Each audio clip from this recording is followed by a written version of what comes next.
नमस्कार, मैं मनोज कुमार सिंह। आप देख रहे एम भारत न्यूज। एक पत्नी ने अपने चचेरे देवर के साथ मिलकर पति की करवाई हत्या।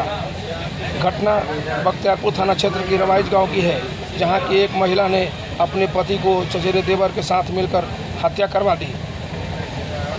पुलिस को जैसे ही इस घटना के बारे में जानकारी हुई, पुलिस ने अपनी दबिश बनाकर हत्यारिन महिला को गिरफ्तार कर जेल भेज दिया गया है। पुलिस और जांच में जुटी हुई है। एम भारत के साथ मनोज कुमार सिंह। देखिए एक रिपोर्ट।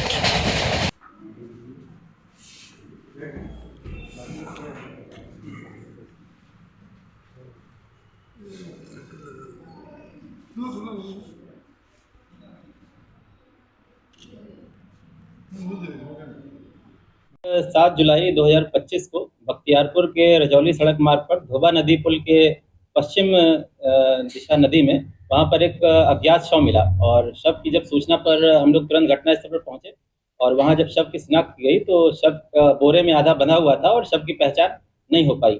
और प्रथम दृष्टया हत्या का मामला प्रतीत हुआ और कांड की गंभीरता को देखते हुए इस संबंध में वरीय पुलिस अधीक्षक महोदय पटना के अनुश्रवण एवं ग्रामीण पुलिस अधीक्षक महोदय पटना के निर्देशन में मेरे नेतृत्व में एक टीम का गठन किया गया। और गठित टीम के द्वारा लगातार इसमें मानवीय और तकनीकी अनुसंधान किया जाने लगा। और लगातार अनुसंधान के क्रम में जो युवक था जिसका शव था उसकी पहचान की गई। और जो युवक था वो रवाइच बख्तियारपुर का ही रहने वाला था और जिसका नाम था धीरज कुमार पिता धर्मनाथ सिंह उर्फ बंटू सिंह साकिन रवाइच बख्तियारपुर। इसके बाद कल्याण बीघा रोड में स्थित धोबा नदी पुल पर जो हम लोग अनुसंधान को आगे बढ़ाए तो वहां पर पुल पर काफी मात्रा में खून गिरा हुआ था और अवलोकन से प्रतीत हुआ कि उसी पुल पर हत्या इस व्यक्ति की गई थी। और वहां से जो नदी है धोबा नदी जो बहती हुई आती है उसमें फेंक दिया गया बोरे में भरकर। और इसके क्रम में हम लोग एफएसएल टीम को बुलाकर साक्ष्य संकलन वहां करवाए। और अग्रतर मानवीय और तकनीकी अनुसंधान के क्रम में परिवार के लोगों की भूमिका संदिग्ध पाई गई और इसी क्रम में अनुसंधान किया जाने लगा। अनुसंधान के क्रम में मृतक की पत्नी का अन्य व्यक्ति से संबंध होने की बात पता चली तथा पत्नी के द्वारा पुलिस को न तो पति की कोई गुमशुदगी की सूचना दी गई तथा पूछताछ करने पर भी सहयोग नहीं किया गया। उक्त स्थिति को देखते हुए इनकी पत्नी जो मृतक की थी इनको हिरासत में लेकर पूछताछ किया गया। पूछताछ के क्रम में इनके द्वारा अपनी घटना जो पति की हत्या करवाने की घटना को स्वीकार किया गया और इनके द्वारा बताया गया कि हत्या का कारण शादी के बाद इनका जो अवैध संबंध इनके चचेरे जो भाई थे जो मृतक के उनसे हो गया था। और इसी क्रम में जो इनके पति थे उनका पैसा हड़पना उद्देश्य था, क्योंकि इस बीच वो काफी जमीन भी बेच रहे थे और जमीन बेचकर कुछ पैसा भी लाए थे। तो जिससे अवैध संबंध था, इन लोगों ने योजना बनाया कि इसका पैसा भी हड़प लेते हैं और पैसा हड़पने के बाद जब इसको हम लोग मरवा देंगे तो उसके बाद आपस में हम लोग शादी कर लेंगे।